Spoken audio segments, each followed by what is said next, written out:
ज्या दिवशी मैदानात बैलगाडीचा शिट्टा वाजल ना तेव्हा तिथं फक्त माझ्या आब्याच्या बैलगाडीचा धुळा दिसत. शर्यत तर तू मैदानात उतरायच्या आधीच मला हारलाय. वाटतंय की त्याच्या बापाला मीच मारला म्हणून. अरे तुझ्या बापाचा घात त्या सरपंचानं केलाय. हे आब्या भागात टॉपचा विषय फक्त राजेश पाटलाच आहे. यंदा तुला मैदानात उतरू दिलं तर शपथ. झाड उपट्या हीच खरी येळ आहे आता सरपंचाची ठासायची.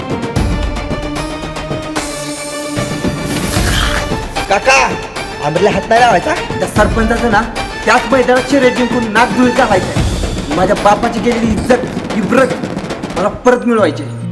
पण तू वाड्यातली लक्ष्मी आणि मी साधा मातीशी खेळणारा शेतकरी आपली काय गाठ पडणार. आणि काय रे तुझा अजून शर्यतीचा नाद काय गेला नाही. हा तोच आहे का तुझा शर्यतीचा बैल. आपण लहानपणी ज्या वासरासोबत खेळायचो त्याच वासराचं पिल्लू आहे का हे. आणि तू काय म्हणालास मी साधा शेतकरी आहे म्हणूनच तर मला आवडतो.